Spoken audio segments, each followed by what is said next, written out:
सोलापुरात उद्यापासून पूरग्रस्तांना मदत 10 किलो तांदूळ गहू वाटप करणार। इतर जिल्ह्यातून आम्ही 50 ते 60 मेट्रिक टन चारा आणणार। जिल्हाधिकारी कुमार आशीर्वाद यांची माहिती।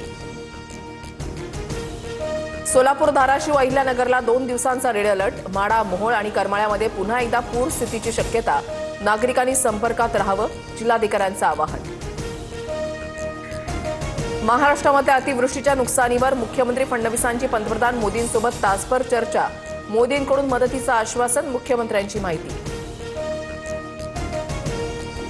राहुल गांधी मराठवाडा दौरा करण्याची शक्यता। महाराष्ट्र काँग्रेस प्रदेश कार्यालयाकडून राहुल गांधींनी पूरस्थितीची माहिती घेतली। सतीश उर्फ खोक्या भोसलेला जामीन मंजूर। तरुणाला बॅटनं मारहाण केलेल्या प्रकरणामध्ये खोक्या भोसलेला कोर्टाकडून जामीन। अतिवृष्टीचा मोसंबी बागांना मोठा फटका। छत्रपती संभाजीनगरमधील पिंपरी राजा गावातील शेतकऱ्यानं मोसंबीची बाग कापून टाकली। महिनाभरापूर्वीच्या बर्थडे पार्टीमधील वादातून बीडमध्ये पत्रकाराच्या मुलाची हत्या।